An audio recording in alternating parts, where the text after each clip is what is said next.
member here in the Rio Grande Valley of an organization called Bread for the World, which is a national Christian advocacy organization focusing on the issues of hunger and food insecurity, both domestically and internationally. And you were invited to an event today put on by the Hidalgo County Prosperity Task Force here in McAllen. The Congresswoman, Monica de la Cruz, was here, who I know that you met with up in Washington on one of your visits a few months back. And she was here to listen to the concerns of the task force. What was, in your opinion, what were the overriding messages that she was given by all the stakeholders here today?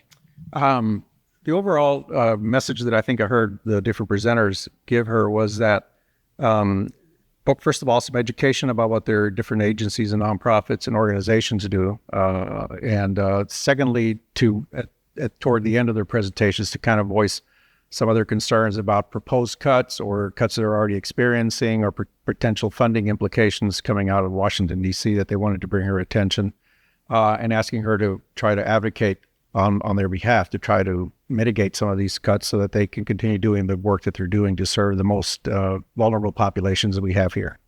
Did she seem interested in those concerns? What was the feedback from those people that were making their pitch to her? Yes, I mean, she seemed interested, seemed knowledgeable about some of them, had questions for them also. So we appreciated the fact that she took the time to listen to hear some of those concerns. Did you get a speaking role? No, I did not. I was in a listening mode.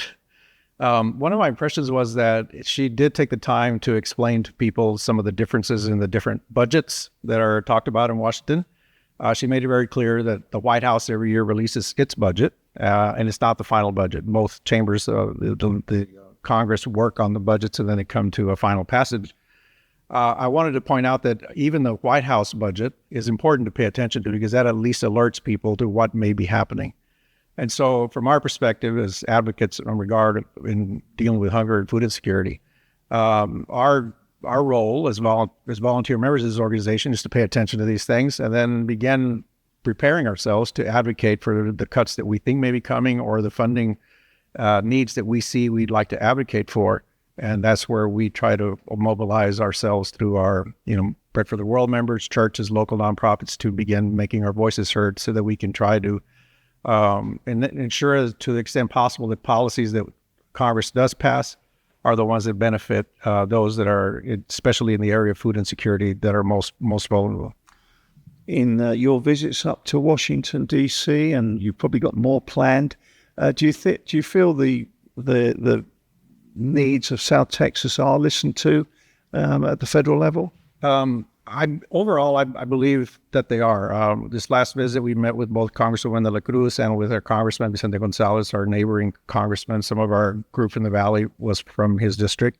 And they both listened to our concerns. And so we appreciated the fact that they took the time to meet with us. But the work we do is not just those visits. We try to continue to stay in touch with them, with their offices, whenever there's key legislation that we believe needs action. Either in support of or against, or to try to advocate for particular policies. So the work we try to do just goes on year round, depending what's happening in Washington.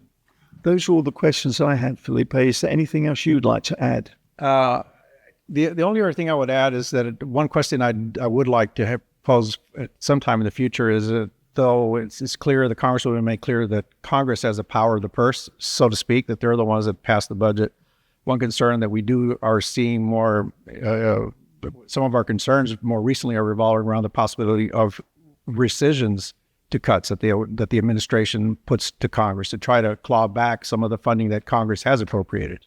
There was a rescissions package that was passed this summer around the same time as the big beautiful bill was going through Congress, which clawed back some funding for some federal funding that Congress had authorized just the very same spring in the latest continuing resolution. There's talk right now coming from the administration, they may be trying to push a final rescissions package before the end of September. From what I read, there's some skepticism on Congress, both Democrats and Republicans, about going forward with that. We'll have to see what happens with that. So one question I would continue to pose just in general is, it's fine if Congress has their method of appropriating. What does it mean when rescissions might be used more in the future to claw back funding that has already been authorized by Congress. Can you give us some examples of things that were clawed back, that rescissions that happened? Well, yeah. In the most recent rescission that happened this summer, it was on the international side. There were rescissions that went into effect regarding some of the foreign aid programs, especially in the areas of hunger and food insecurity and medical care. So we were very concerned about that, and from our perspective, with Bread for the World. So unfortunately, they wound up passing. So we'll see what happens in the future.